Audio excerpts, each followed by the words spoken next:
Okay, there we go. Alright. With luck, this is the last video that I'm going to have to do over the Great Awakening, because this is due Friday. And she's requiring that we have our next copy by Wednesday. So, yeah, I could do this.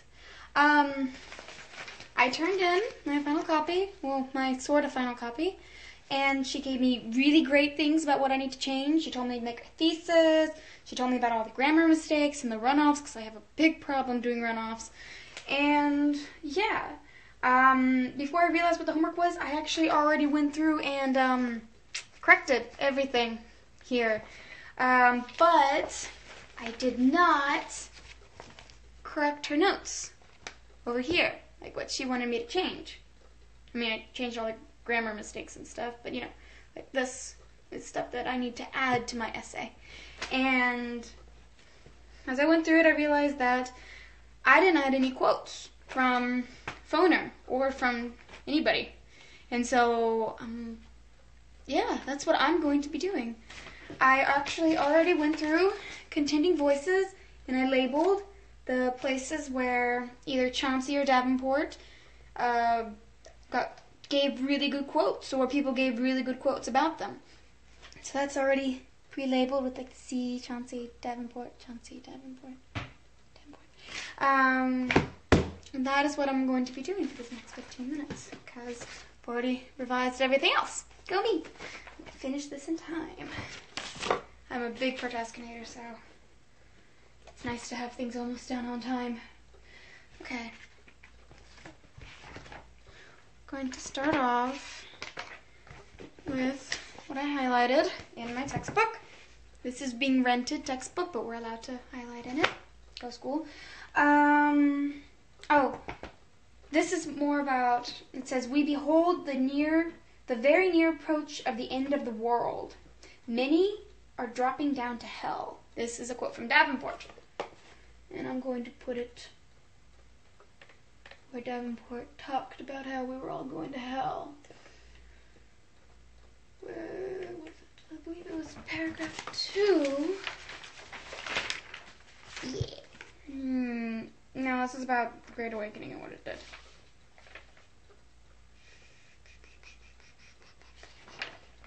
There we go. Paragraph 3. James Davenport was a radical preacher who pushed the New World into a movement that was both a boon and a bane for our nation. Ooh, that's good. That's actually a really good line. I'm proud of myself. Go me. It began when Davenport started preaching the church's scriptures with fiery motion. What is that one where he was talking about how we were all going to hell? This worked in the eyes and emotions of spirits, and those that followed did not come away. Why would we express that text should follow our religious ways anyway? Oh, here we are. He claimed the majority of his followers were destined for hell for not feeling their religion in their heart. He argued that being religious was more than simply reading and listening with your brain.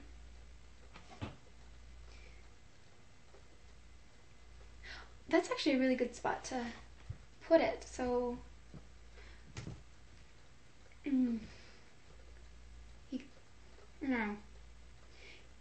he cried out. Oh, yes. Davenport. Cry out.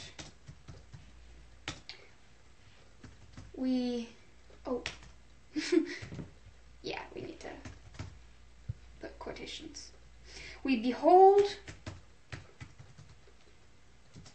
the very near approach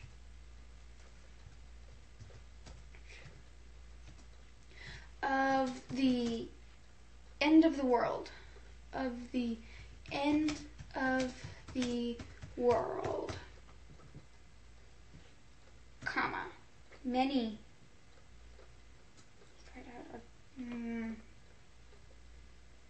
Then would cry out, we into the world, many are dropping down to hell. That's good. Is it okay to do just a comma in that though? Many are dropping down to, what's spell to hell. Oh, I gotta do the whole thing. Wait, in-text citation. Outside. Okay, yeah. This is Holtz. I've already listed Holtz. 34. 34. Done.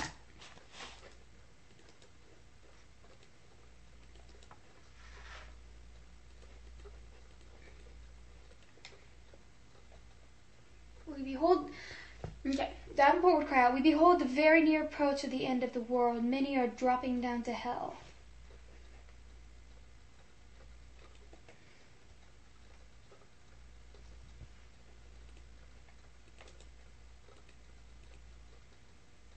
This needs to be capitalized.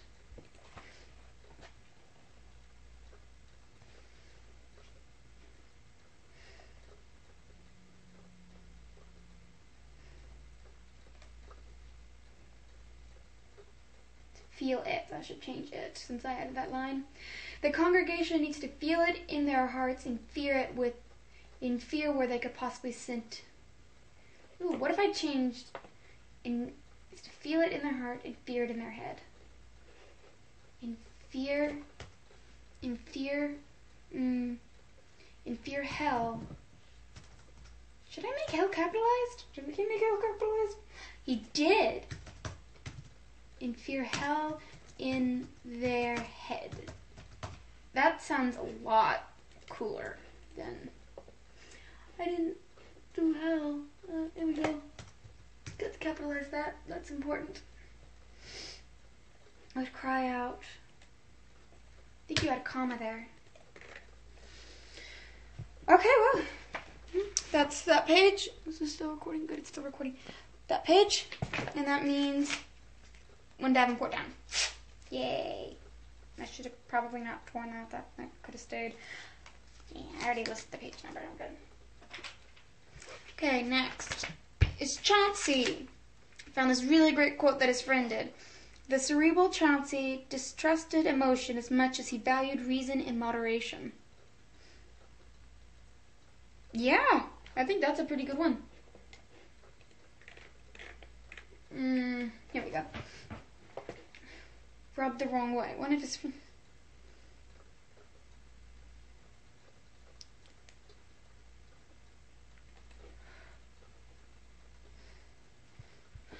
friends. One of Chauncey's friends.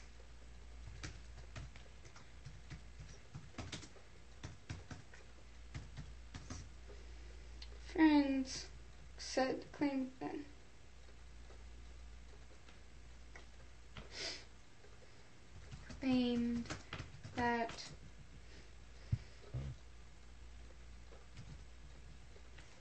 the cerebral...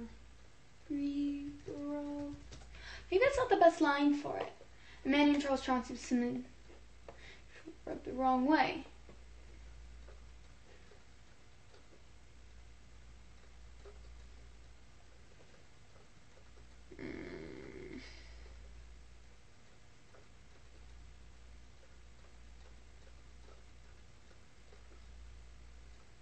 Charles Friend claimed that the cerebral Chauncey distrusted emotions as much as he valued reason and moderation. Let's just put that in just for now. Distrusted. When I print it out and it doesn't look good, I'll change it. Ocean as much as he valued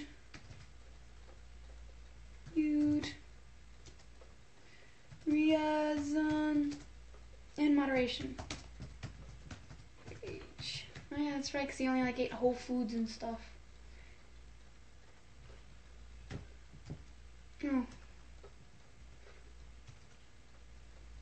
37.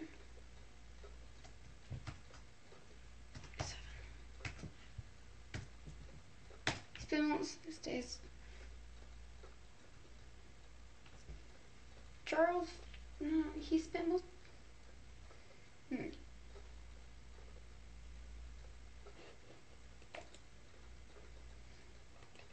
I'm spelling Chauncey's name wrong, I just know it. Cerebral Chauncey spent...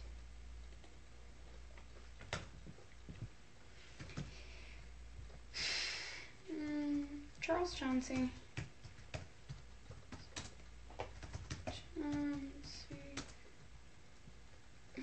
Was known to spend most of his days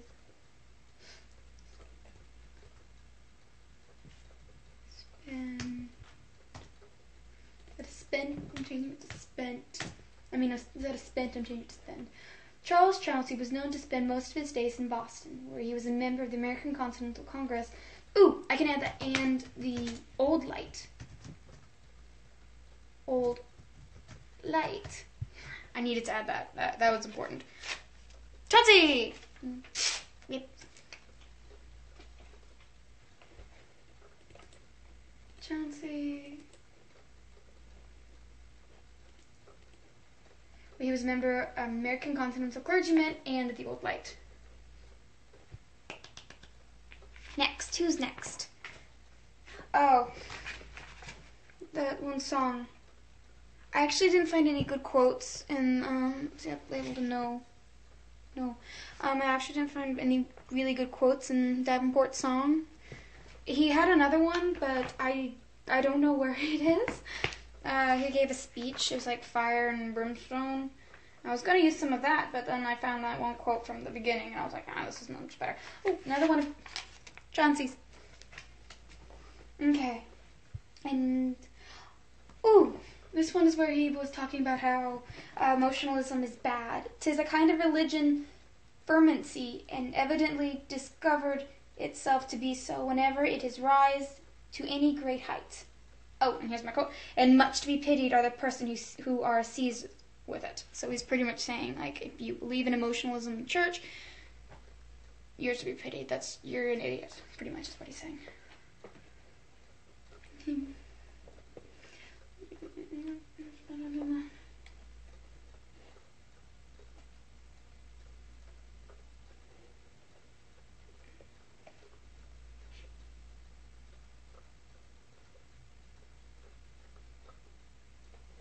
Emotionalism in church.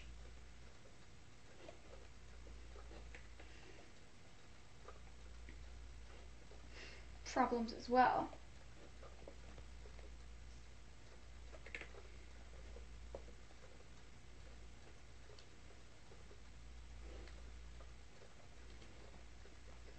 She did. She did. Oh, I'll just add it here. Davenport was insane, according to Chauncey, in the paragraph. According to Chauncey, he preached outside because government officials wouldn't let him enter towns for fear that his preaching would cause riots, which it did. He claimed that emotionalism is a religious phase. What did you write it? Frenzy. I'm going to use that just because I like that. And I don't know how to spell that unless I had it in front of me. Frenzy. It's really how you spell frenzy? No, that's not how you spell frenzy. Oh, he claimed that emotionalism is religious. Oh, that's weird. Frenzy. F-R-E-N-Z-Y.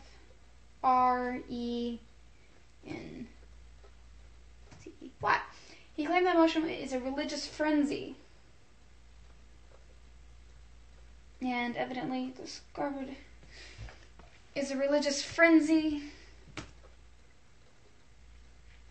And much to be pitied are the persons who are seized with it. Yeah. It's frenzy. Oh, that's...